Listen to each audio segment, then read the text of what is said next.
From my experience covering true crime cases, when a certain narrative is being pushed without the appropriate behaviors to accompany the words, then it is most likely not what happened, and that person knows way more than they're saying.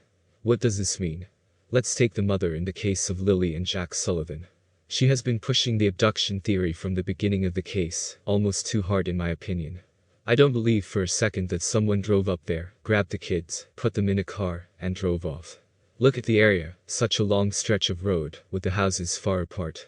The house that Jack and Lily lived in was isolated, and surrounded by trees and forest. Police don't believe that they were abducted too, and didn't put out an Amber Alert. There is no evidence to suggest the kids were taken. The mother pushed an abduction narrative from the start by saying that the kids will talk to anyone, they were not aware of stranger danger. They will go with anyone.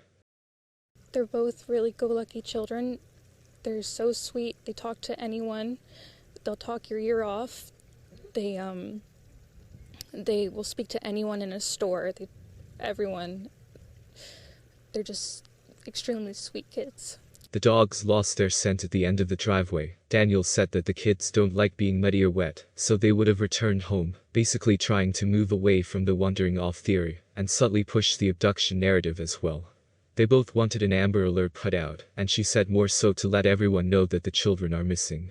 I appreciate the huge search effort going on right now, but we've been pushing for an Amber Alert, which hasn't been issued.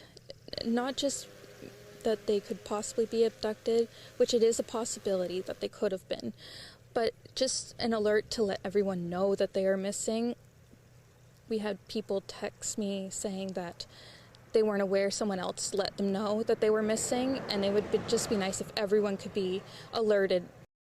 Daniel wanted police to be at airports and borders, in case someone is trying to leave with the children. To be honest, as time goes by, I find the mother more questionable than the stepfather. She chooses to remain silent while he speaks to the media and tries to help. This is her children missing. She left the last place they were seen at, and says police told her not to speak to the media. However, the biggest red flag about them pushing the abduction narrative is that not the mother or stepfather ever pleaded to whoever has the children to bring them back safely. So, how can you believe your children were abducted, but not think to plead to bring them back? And they were outside playing, but we weren't aware of it at the time, and the next thing we knew, it was quiet. And we get up and I tell him, my partner, Daniel, I tell him, do you hear the kids? And he says, no. And we get up instantly. We're looking outside. We're looking everywhere, yelling for them. And I instantly just call 911. I just had the instinct I needed to call.